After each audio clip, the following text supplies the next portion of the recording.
ہدایت کیا ہے؟ دل کا ایک نور ہے. جب ہدایت کا نور دل میں آتا ہے پھر یہ دنیا دھوکہ نظر آتا ہے. دنیا سے دل اٹھ جاتا ہے. جہاں ہمیشہ رہنا ہے اس کی طرف دل مائل ہو جاتا ہے.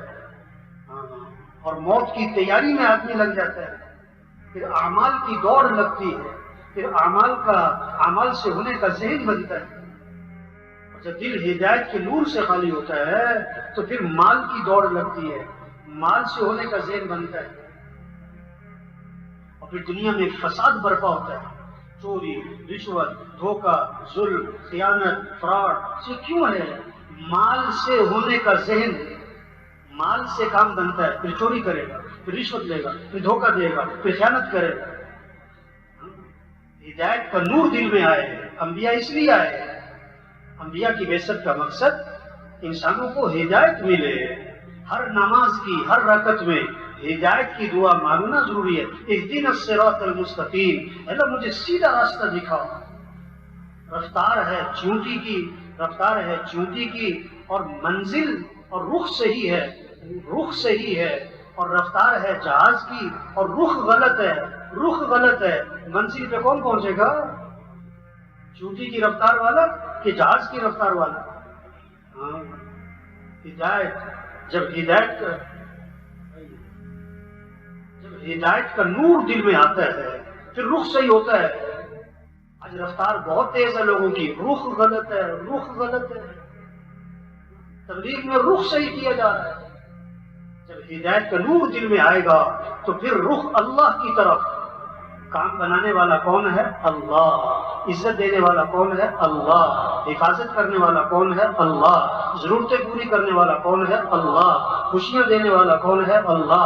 مسائل حل کرنے والا کون ہے؟ اللہ. حالات بنانے والا کون ہے؟ اللہ. حالات بنائے کوئی بگاڑ نہیں سکتا. اللہ بگاڑے کوئی بنا نہیں سکتا.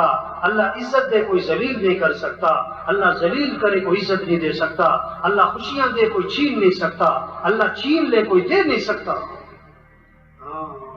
ہدایت انبیاء علیہ السلام کی بعثت کا مقصد انسانوں کو ہدایت ملے.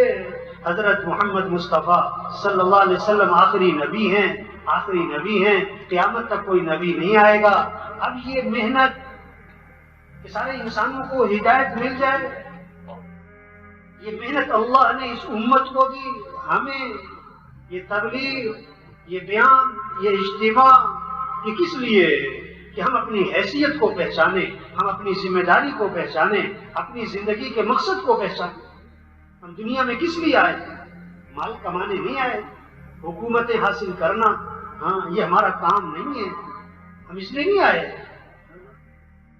ضرورتیں پوری ہو جائیں، مال مل جائے، عہدہ مل جائے، چیزیں مل جائیں، ڈگریاں مل جائیں، جائیداد بن جائے، کارخانے بن جائیں. نہیں، اللہ نے ہمیں بھیجا ہے. ہم دنیا میں خود نہیں آئے، اللہ نے بھیجا. کس لیے؟ ربعی بن عامر رضی اللہ عنہ رستم کے دربار میں پہنچے تو اس نے پوچھا کیوں آئے؟ تو کیا فرمایا کہ ہم کس لیے اللہ نے ہمیں بھیجا ہے، ہم خود نہیں آئے. اللہ نے بھیجا. کس لیے؟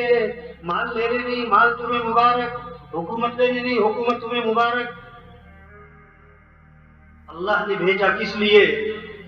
لنخرج العباد من عبادت العباد الى عبادت رب العباد، تاکہ ہم بندوں کی بندگی سے نکالیں، ہم لوگوں کو اللہ کی بندگی میں لائیں. ہمیں اللہ نے بھیجا ہے. اللہ نے ہمیں ایک کام دیا ہے، ایک ذمہ داری دی ہے. پورا عالم ہماری محنت کا میدان ہے.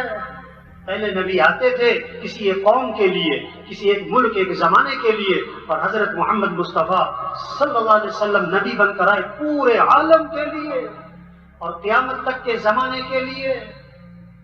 پورا عالم ہماری محنت کا میدان اور پورا دین زندہ ہو پوری دنیا میں، یہ ہماری ذمہ داری ہے.